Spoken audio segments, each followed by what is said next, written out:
Krishna. Okay, let's start. Om Namo Bhagavate Vasudevaya.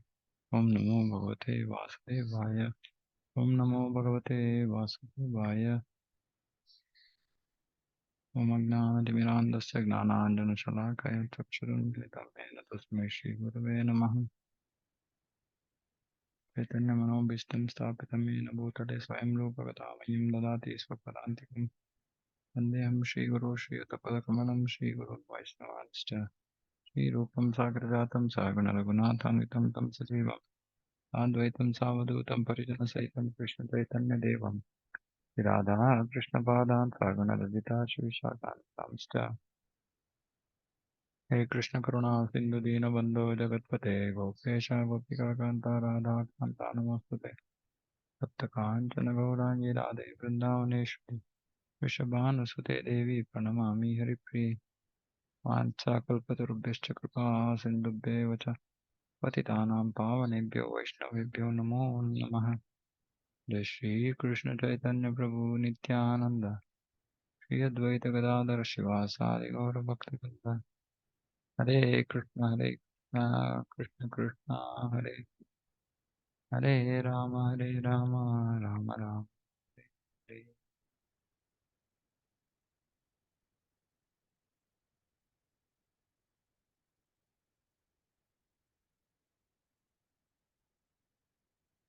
Okay, 17.24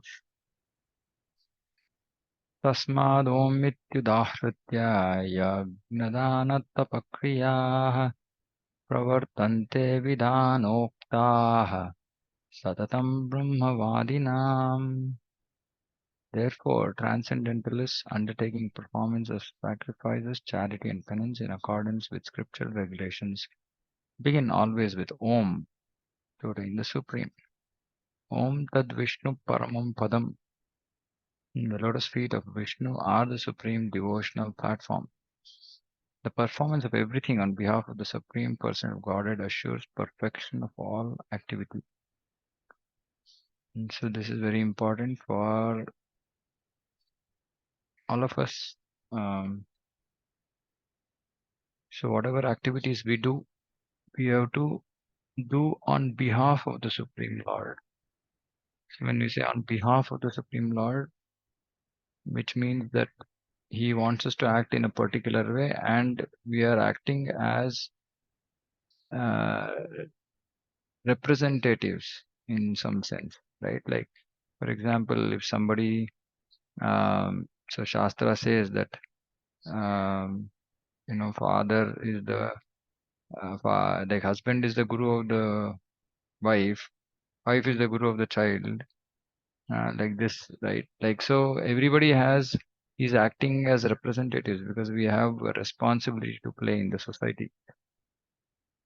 And so we have to know what is expected out of us, and then we do everything, we do those activities, um, so that we can please the Supreme Lord. And that will assure perfection. We should always be sure that we are not doing anything for our own sense gratification, because that's not going to please the Supreme Lord. So if we perform everything on His behalf, making sure that we are having the right consciousness, the right intentions, then we will reach Him very easily. Then we will see Krishna in everything, in every aspect of our life. Now, if we are working, we'll think, yeah, okay, Krishna, I'm working for you, for your house. So then whatever Lakshmi comes to me, I will use it in your service. That's all. Perfection of activity. It really doesn't matter what we are doing. What, of course, I mean, if it is grossly sinful, very disturbing situation we are working in, that's not very favorable. But if it's okay, I mean, it's just like Kali Yuga is anyway full of disturbance. But if it's normal disturbance that everybody else is going through, but I'm able to use the results completely for Krishna, then I'll achieve perfection of my activity.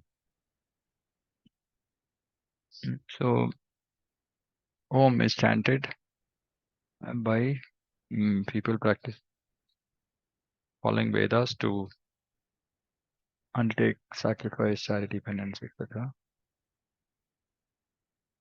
तदित्यनभिसन्धाय फलं यज्ञतपक्रियाः दानक्रियाश्च विविधाः क्रियन्ते मोक्षकाङ्क्षिभिः. Without desiring fruitive results, one should perform various kinds of sacrifice, penance, and charity with the word tat. The purpose of such transcendental activities is to get free from material entanglement. To be elevated to the spiritual person, one should not act for any material gain. Act should be performed for the ultimate gain of being transferred to the spiritual kingdom, back to home, back to God. So Prabhupada is very clear. Whatever we do, we should do it for the pleasure of Lord. Yeah, to attain to transfer to the spiritual kingdom, or even at a further advanced stage, just engage in service of Krishna wherever we are. But for followers of Vedic process, they should. This will help them come out of material entanglement. Tat means for him, like that. That that means him. Mm.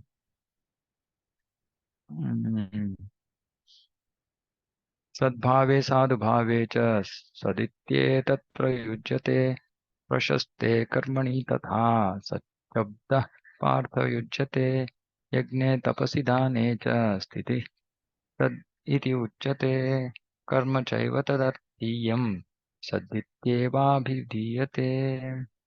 The absolute truth is the objective of devotional service, and it is indicated by the word sat. The performer of such sacrifice is also called sat, as are all works of sacrifice, penance, and charity, which, true to the absolute nature, are performed to please the Supreme Person. So, Om represents Vishnu, Tat also represents Vishnu, Sat also represents Vishnu. Om Tat Sat refers to Vishnu, and that is the objective of devotional service. So, he is Sat, the process is Sat, penance, sacrifice, charity that we do is Sat, everything is Sat. The words prashaste karmani, or prescribed duties, indicate that there are many activities prescribed in the Vedic literature which are purificatory processes, beginning from the time of conception up to the end of one's life. Such purificatory processes are adopted for the ultimate liberation of the living entity. Many activities prescribed which are purificatory processes. Actually, Krishna says elsewhere also in Bhagavad Gita that everything that we do should be for purification. So this specifically he is referring to here, Prabhupada is referring to samskaras. He was saying beginning from the time of conception. This is Garbhadan samskara. And I've told this multiple times, this is the most important thing. If we have to change the face of the society today, we have to start with Garbhadan samskara, because once children are born from Garbhadana samskara, then there is no concern, there is no worry about, because they'll be spiritually elevated souls who will then appear. Right? Even if 10% of the population becomes uh, stops being Varna Sankara, because Prabhupada says when Garbhadana Samskara is not followed, population is Varna Sankara. Right? So if children are produced by the process of Garbhadana Samskara, then they can change the face of the society. Right? And Prabhupada also says elsewhere, saying that we cannot change the whole society, but even if a portion of the society adopts to Krishna consciousness, then it can have a huge impact on the rest of the society. And so it's simply by Garbhadana Samskara, right? That's why anybody who's getting married, this is the only thing I tell them, saying that is not for sense enjoyment. Please be responsible and produce, make sure that you can beget a child who is God conscious. It will not only make your life easy, it will also help bring about significant change in the society. So these samskaras have to be followed. And Vivaha Samskara, Garbhadana Samskara. These two are absolute must for human society, unless somebody wants to remain a brahmachari, right? And we should understand in Vedic um, system, there's nothing like brahmacharini. Yeah, Shastra very clearly says that women have to be protected from beginning by father, husband, and then son. And this is a Vedic way of life, and there's a reason for it. Uh, I'll not go into that right now because that's a very big topic.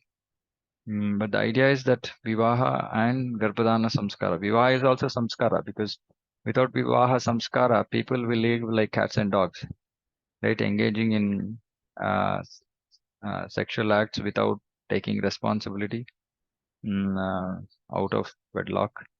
So all this is animalistic, and that is the reason why Vivaha Samskara is required. And Vivaha Samskara comes along with not, there is nothing like divorce in Vedic system, right? And all these today are just giving people escape routes to just run away from dealing with their own karma phala. And they think that they can escape karma phala, but they can't escape karma phala. If they run away from one situation, karma phala is going to manifest in some other way. And so people like in Western countries today, they just not know. You'll hardly find people who've just been married once. So this is all low class. Vedic way of life teaches us higher, you know, class, higher class of life, how we have to live. So Prabhupada is saying such purificatory process are adopted for the ultimate liberation of the living entity. Otherwise, only Varna Sankara is brought about and they just destroy the whole society as it is today. In all such activities, it is recommended that one vibrate Om Tat Sat. The word Sat Bhave, Sadhu Bhave indicate the transcendental situation. Acting in Krishna consciousness is called Sattva, and one who is fully conscious of the activities of Krishna consciousness is called Sadhu. In the Srimad Bhagavatam, it is said that the transcendental subject matter becomes clear in the association of the devotees. The words used are Satam Satam Prasangat. Without good association, one cannot achieve transcendental knowledge. See, it's very, very important. We have to achieve transcendental knowledge. So it's not our Shravana process is not for entertainment, right? It is to achieve transcendental knowledge. When initiating a person or offering the sacred thread, one vibrates the words Om Tat Sat. Similarly, in all kinds of performance of yajna, the object is the supreme Om Tat Sat. The word Tadarthiyam further means offering service to anything which represents the supreme, including such services, cooking and helping in the Lord's temple. See, look at this. Cooking. Any service that we are doing. Tad arthyam should be for his pleasure. Arthyam means for his sake or uh, meant for him. Or any other kind of work for broadcasting the glories of the Lord. The cooking also is for broadcasting the glories of the Lord. The supreme words Om Tat Sat are thus used in many ways to perfect all activities and make everything complete. For us, we can use Om Tat Sat or we can simply say Hare Krishna. That's all.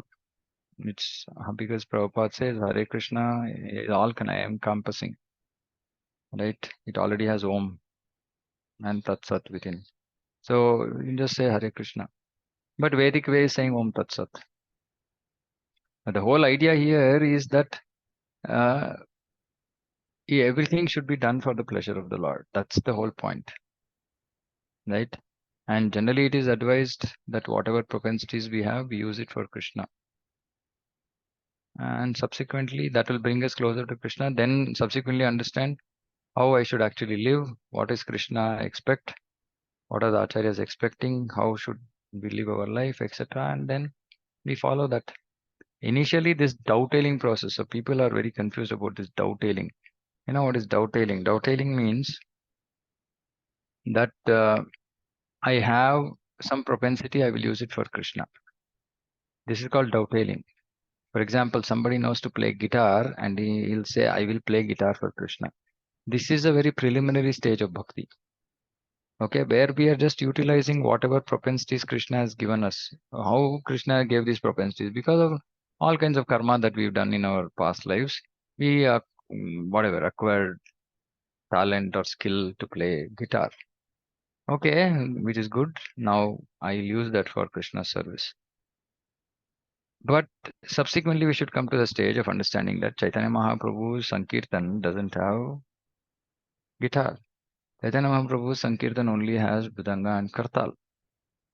So now what we should then do? We should divert our guitar playing propensity to music propensity, maybe if required, and then pick up one of, say, guitar, Kartal or Mridanga, and then follow Parampara.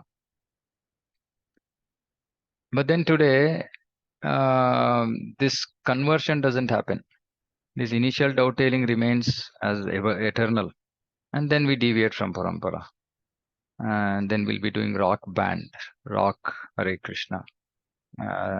What is rock Hare Krishna? you you can't do that in Goloka.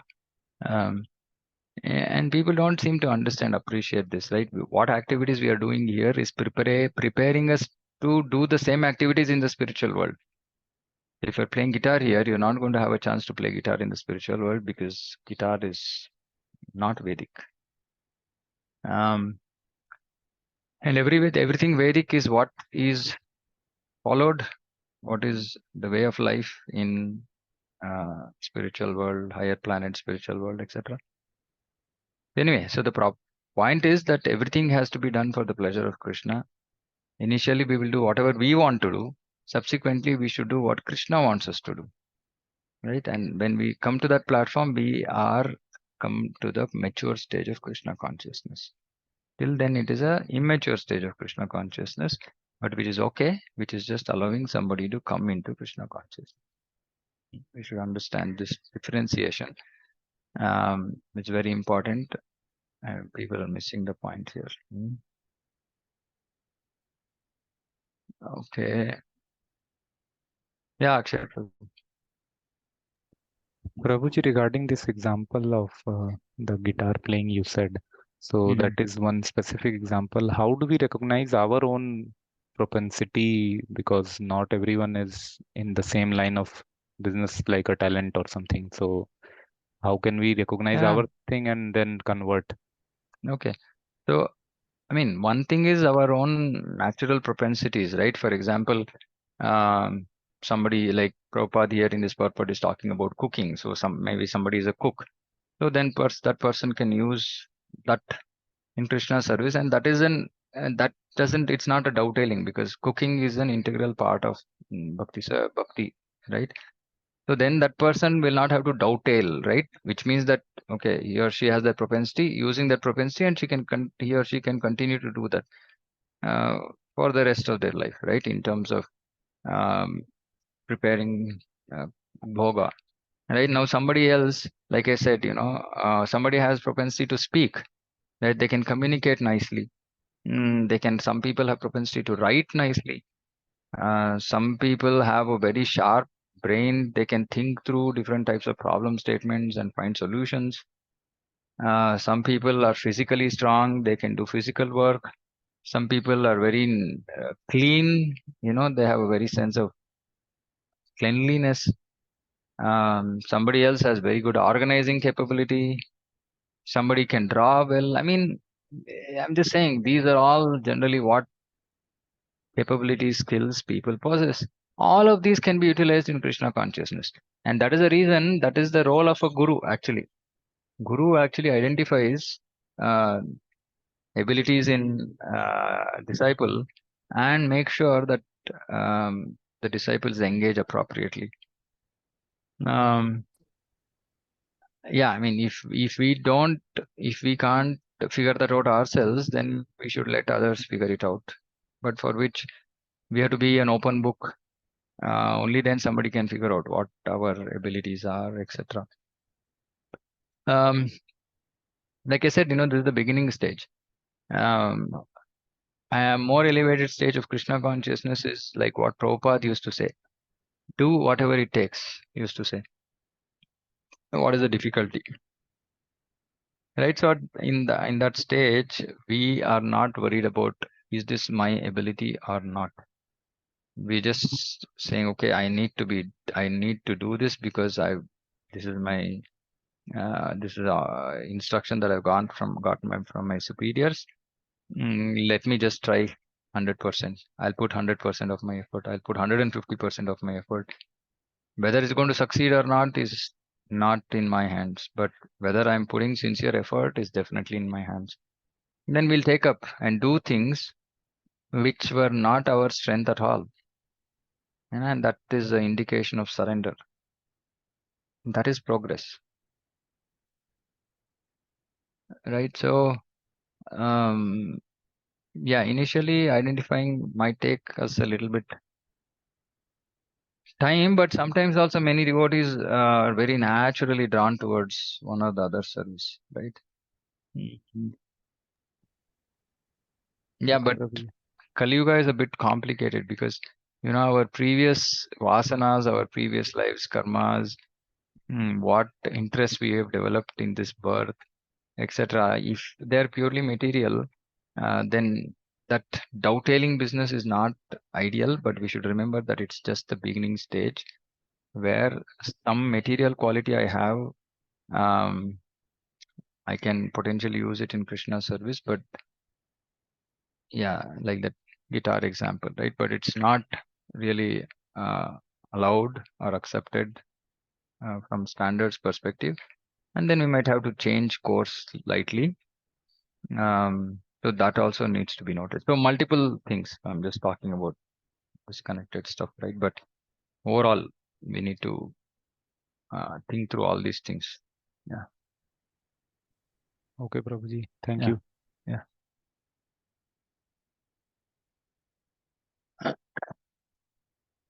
अश्रद्धया हुतं दत्तं तपस्तप्तं कृतं च यत् असद् इत्युच्यते पार्थ न च तत्प्रेत्य no ह्यः no इहा. Anything done as sacrifice, charity, or penance without faith in the Supreme is impermanent. It is called asat and it is useless both in this next life and next. This ends this chapter. So, without faith in Supreme. So, doing anything without faith. So, this is the most important thing in Krishna consciousness. Prabhupada writes saying that the whole process of Krishna consciousness is to increase our level of faith. In the beginning, it is what is called as Komal Shraddha, very, very pliable, very soft faith, meaning it will not resist too many tests. Very soft. In course of time, this soft Shraddha should become firm Shraddha, should be firmly fixed. And for being firmly fixed doesn't happen just like that. So, can somebody try to tell me how one can develop faith in Krishna? Okay, I'll just finish the purport, then we'll come to this.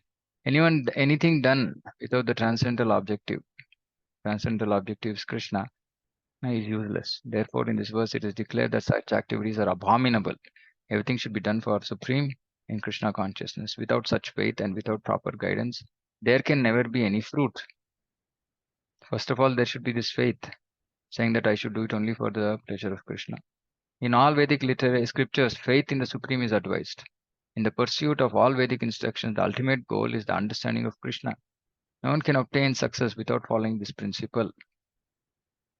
Therefore, the best is to work from the very beginning in Krishna consciousness under the guidance of a bona fide spiritual master. That is the way to make everything successful. In the conditional state, people are attracted to worshipping demigods, ghosts, or yakshas like Kuvera. The mode of goodness is better than the modes of passion and ignorance, but one who takes directly to Krishna consciousness is transcendental to all the three modes. Although there is a process of gradual elevation, if one by the association of pure devotees takes directly to Krishna consciousness, that is the best way. And that is recommended in this chapter. To achieve success in this way, one must first find proper spiritual master and receive training under his direction. Then one can achieve faith in Supreme. When that faith matures in course of time, it is called love of God. This love is the ultimate goal of the living entities. One should therefore take to Krishna consciousness directly.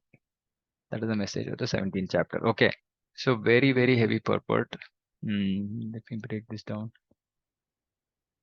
So here, so first Prabhupada is saying, without such faith and without proper guidance, there can never be any fruit. So please note these, both these. Hmm. So we have to have proper faith. We have to have proper guidance, right? These are two important things. Um, in all Vedic scriptures, faith is advised. So we'll discuss that faith, topic of faith. Yeah. So here, second important part here is, um, yeah, if one, although there's a process of gradual elevation, if one by the association of pure devotees takes directly to Krishna consciousness, that is the best way. So this is the second important point.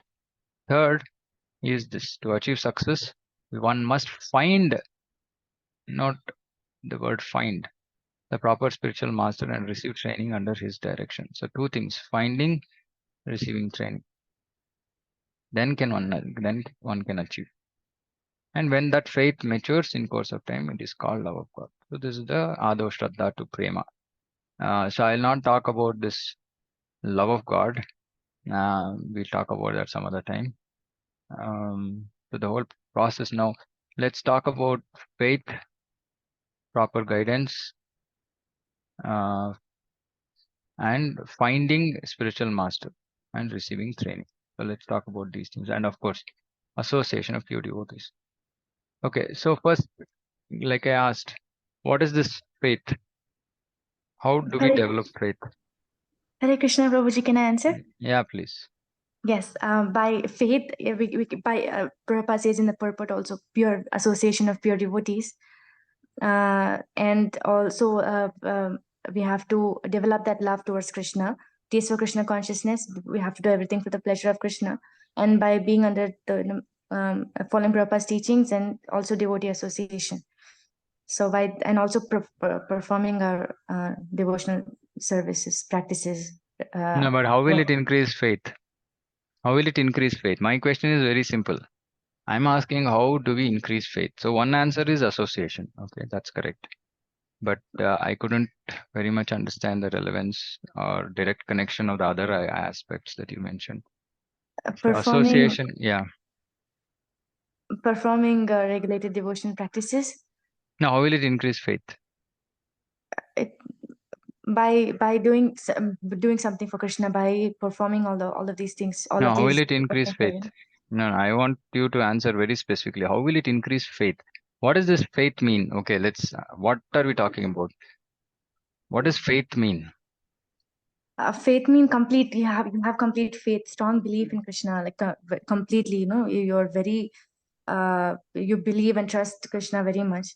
Okay, And so this just to be clear, right? So faith doesn't remain limited to only faith in Krishna. Okay, faith means faith in scriptures. Faith means Guru Sadhu Shastra. Okay, so this is faith because without faith in Guru Sadhu Shastra, we cannot get faith in Krishna. This is one aspect, okay, of faith. So the faith, yes, one is association of devotees. We can develop faith. Yeah, Saksha responded on message saying that we should read Prabhupada's books. Okay, we should read Prabhupada's books. How will we get faith by reading Prabhupada's books? How will we increase our faith by reading Prabhupada's books? Prabhuji, can I answer? One second, one second. Saksha, you want to answer or you're not able to answer? Okay. sorry, Okay. Prabhuji, somebody else. Oh, sorry, somebody. Yeah, yeah. Okay. So there's one more Mataji who had Okay. message. Okay, he's still messaging. Okay. Okay, Madhurya Mataji, by following instructions of Guru. Okay, you're all right there, as in, yeah, Akshay Prabhu, you want to say something? Yes, Prabhuji, just my personal experience I will tell. Hmm. So I the way I developed faith was what the other Mataji said, that by reading Prabhupada books. So uh, first of all, it started from the very beginning, from seeing my mother doing spiritual activities. Then I started reading Bhagavad Gita, and gradually I somehow got uh, the Bhagavad Gita as it is. And then by reading it for many, many years, it developed faith because it the concepts by repeating again and again and again, then I started to understand. And then it developed the faith, and then finally it led me to the association of devotees. So Okay. that is how. Okay. Okay. So yeah, it's big big topic. So see, basically, first thing is that initial faith, right? It's called initial faith. The initial faith can come through any, like it normally comes through books for people. For others, it just comes through some devotee association. Somebody gave prasadam, right? Or somebody heard about Krishna. There could be various ways by which somebody can develop that initial faith. Now, my question is, once that initial faith develops, then we have to build that faith. And what does this mean? Just breaking it down, right? Today, most people think that I am the doer, right? Um, and everybody wants everything under control, under their control. And if there's any difficulty, people become worried. That means that they don't have faith in something superior to us, first thing. So we have to first thing for faith is jnana, knowledge, right? So yes, books. First, we have to understand what is the reality about this world, what is the reality about us, how is this world functioning, etc. And then when we see it functioning according to that, according to what scriptures are saying, we'll develop faith in scriptures, right? Then we will associate with devotees, Ado, Shraddha, Tata, Sadhu, Sangha. When we associate with devotees, and then we see those devotees practicing whatever is being told, and that they are themselves seeing change and they're moving in that right direction, then again our faith gets reinforced on the process, saying that, oh yes, the process seems to work because I see these devotees so nicely, they made progress, etc., etc. So then my faith increases.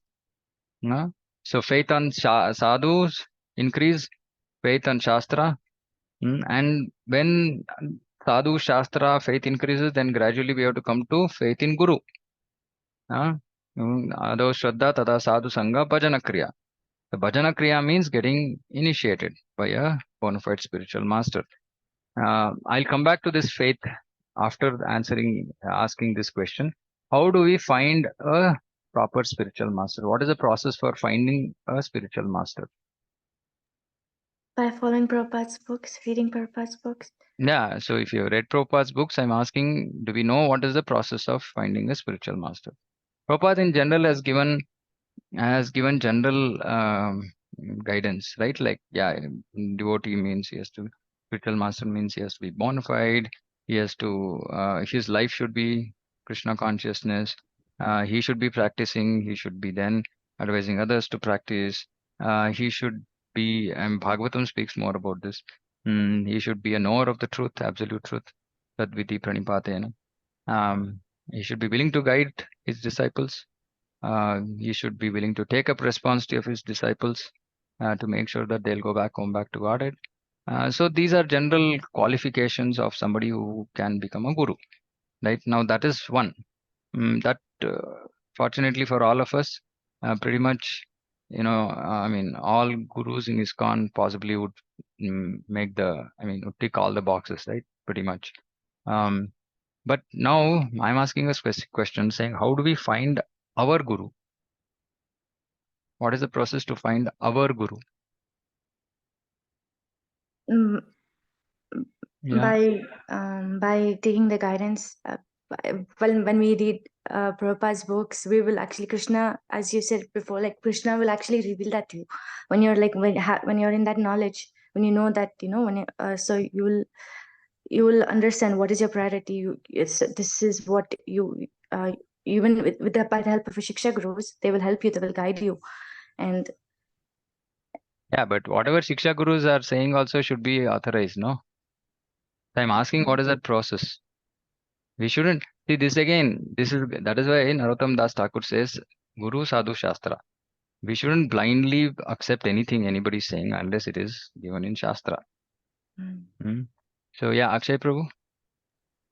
Prabhuji, I think means on a practical basis, like we have to uh, take the guidance of a few few spiritual masters, and then only we can decide on ourselves that with whom we are connecting actually, and with whom we are actually internally developing the faith. Okay. Okay. So see, the most important thing, which is the basis for spiritual life, is Shravanam. Okay. So the process to decide who our spiritual master will be is based on Shravanam. And why is it based on Shravanam? Because we have to first understand the person. Now, everybody is the devotee, devotee of Krishna. Everybody is in coming in parampara, right? But everybody has a different mood. Like, for example, if I am preaching, my mood is so different from somebody else, right? So I have my own mood, and I'm also wanting to serve Prabhupada. I'm also wanting to serve Krishna, but my mood is different, right? And this is not the only mood, correct? Now there will be others who have their own mood of serving, more own mood in which, and of course this has to be bona fide. So when I'm talking about these authorized gurus in ISKCON, each of them have their own more mood of service, focus of service.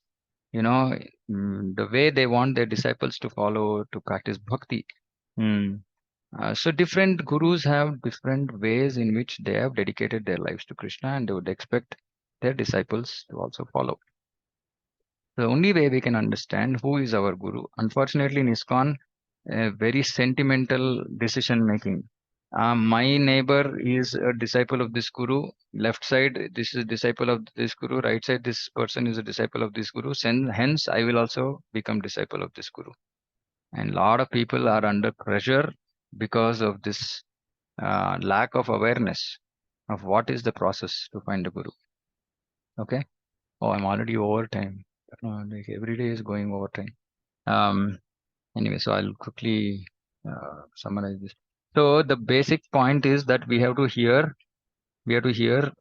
from Guru, and when we hear, the intention of all hearing is to make the connection, right? And the connection is, what is the connection? Is whether I can follow this mood of service, or whether it appeals to me, whether I can commit myself to serve in this particular mood. Say, for example, somebody's mood is very intense. Then we should understand, okay, can I serve in this mood of intensity all my life? Somebody's mood is, say, doing book distribution alone. Then, we can think, okay, can I do in this way? Somebody wants to um, do only by, say, primarily promoting preaching. Um, is this so? When we hear, then we get that we have to get connected. We have to get connected. The connection should be based on saying that, can I surrender myself to this person? Am I getting the confidence saying that this person will take me back to Godhead, not our Shiksha gurus, not somebody else, etc., etc. No, this person will have, it's the guru who's going to take us back, not anybody else in the chain, or not anybody else whom we are talking to, right? The whole idea of this, eventually, I mean, see, this whole concept of Shiksha guru has become a modern trend, right? In the sense, because devotees are not reading Prabhupada's books. If we are reading Prabhupada's books, we don't need any other guru. We will then go identify our Diksha guru, who will also be our Shiksha guru, and then that's the end of it, right? We don't need all this concept of mentors and all that is there today. That is there just because people are not reading Prabhupada's books. If one reads Prabhupada's books properly, we don't need anything else to guidance. But anyway, it's okay. We can always take guidance from senior devotees, right? But the point is that the guru has to be the primary, apart from Prabhupada, he must be the primary Shiksha guru. That means that we should be hearing from him, taking his guidance, following that in our life, and then, so his instructions, his speak should be the, soul of our life. As in, I'm saying that's what should be driving us. And that is when you decide saying that, yes, he's the guru. It's not going to be revealed by some, magical process. It's a very, nuts and bolts kind of process, right? It's based on Shravanam. It's not based on anything else. It's not based on Vapu. It's not, not based on how that person looks. Tall, short, fat, white, black, smart, not smart. Is his voice nice? No, none of these. None of these, right? It's just purely his body. So whenever somebody has to decide on spiritual master, they have to hear. They have to hear. Right? And fortunately, all of you are English speaking, so you can go and hear various gurus they are speaking. And unfortunately, for our Kannada speaking devotees, I tell them saying that because there are no Kannada lectures, either hear Hindi if you are aware, or even if Hindi is not available, then you should talk to the disciples of those gurus to get a clear understanding of what the mood of the guru is. How do you expect that? Does he expect his disciples to function? How can we surrender? Can I get the faith saying that this person will take me back to Godhead? This is the prime question that needs to be answered, right? If I can answer that question to myself through Shravanam, there is no other way. There is no other way. There's no other. There is no other way. It is only through Shravanam we have to make a decision. If you're not hearing from gurus and we whimsically just inky pinky ponky, we are gone, right? And we're going to put that guru also into trouble.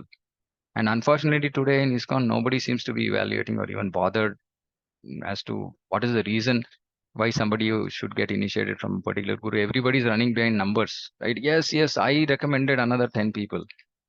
And for us, like for me, it's like I recommended only one person this year. I'm so happy, right? I recommended the right person, right? This is our mood because we're not behind numbers, right? We want actually people to get connected to their eternal gurus, because otherwise we are doing disservice through preaching by forcing people to become disciples of, because I have a guru doesn't mean that everybody I preach to should only become disciples of my guru, right? Of course, I mean, generally I've seen many people who are get attracted to a certain mode go in that direction, but it's not mandatory. It's not mandatory. I mean, it's a very simple thing, right? Like the point I'm making is, if somebody is wanting to hear from me, and I think that to a great extent I represent my guru, then naturally it means that person will also develop a liking to hearing from my guru. But it's not assumed. It should practically happen. Somebody should hear and then actually realizing, yes, yes, yes, okay. This hearing is actually what is making sense to me. It's giving me a lot of guidance. It's giving me practical tips. It's giving me clarity. And I'm sure that this person will take me back home, back to God, right? Then we should get initiated. It's not a hurry-burry process. And that faith in that guru means unconditional faith. Diksha kale bhakta kare atma samarpan. At that time, we will surrender ourselves to the guru. That is faith. That means we have surrendered completely to Krishna, which means that we don't have, please remember, please hear this very attentively. We will lose our independence. Initiation means we lose our independence. Independence to do what? To take independent decisions. We lose our independence. We don't lose our intelligence, we lose independence. Right? Because when we surrender, servant doesn't have independence. Completely dependent on the master. But the servant will use his intelligence to try to follow the instructions of the guru. He'll not become a machine. Okay, he has to use his intelligence. Guru tells, do this, then I have to use my intelligence to figure out how to do that service. And that is where our creativity, our love for Krishna, our love for Guru, everything comes in. Creativity means our abilities that Krishna has given, etc., etc.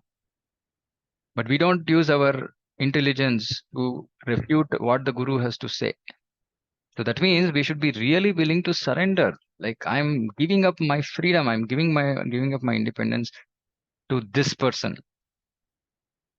And now for the rest of my life, I am happy following his instructions. And I know if I following his instructions, I'll go back to. This is the process of finding a spiritual master. And that is why I connected it back to faith, Guru Sadhu Shastra. Faith is based on this Shastra, Sangha, devotee Sangha, Guru. And when we get all this, then we get increased faith in Krishna. Okay, so I'll stop here. If anybody has any questions, you can ask. It's already 9:50. Prabhuji, Hmm.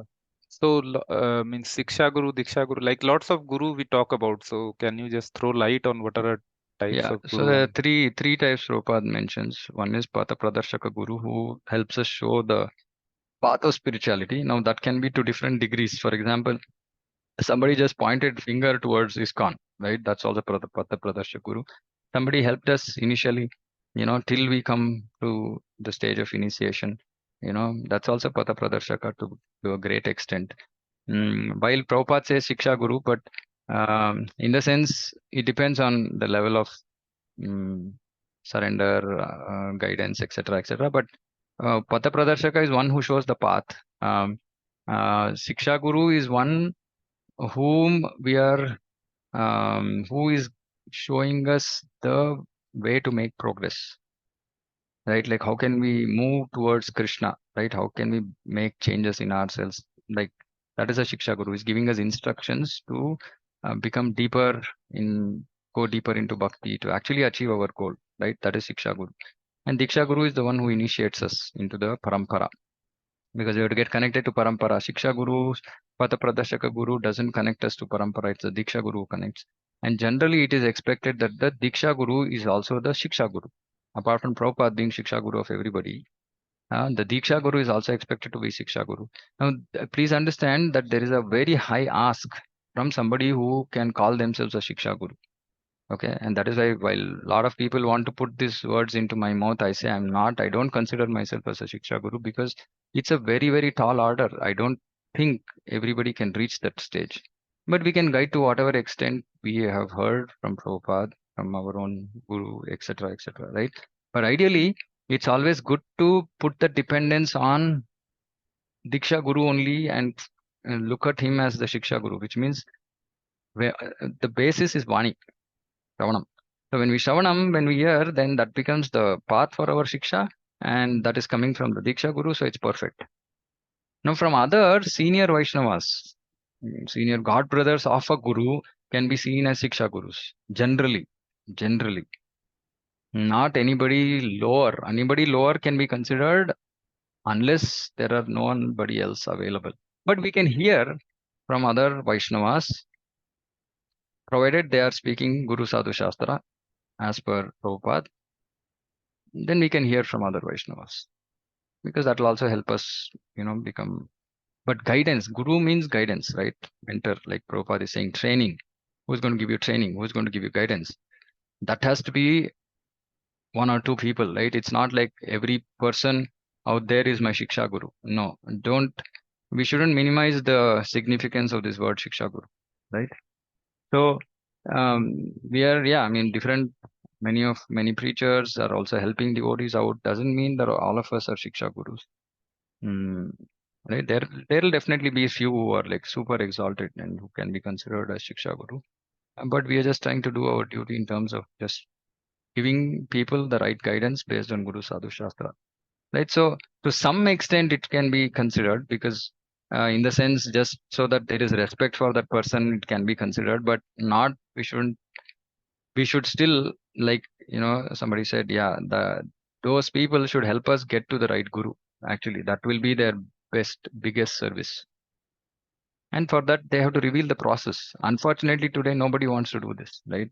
They want to guide people and then say, okay, I have one recommendation for initiation from my preaching. That's not the idea. Okay. Okay, Prabhuji, thank you. Hare Yeah. Krishna. Hare Krishna.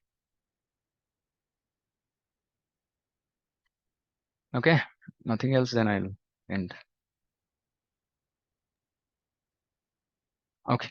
वाञ्छाकल्पतरुभ्यश्च कृपा सिन्धुभ्यः च पतितानां पावनेभ्यो वैष्णवेभ्यो नमो नमः अनन्तकोटि वैष्णव की जय जगत की जय। हरे कृष्ण।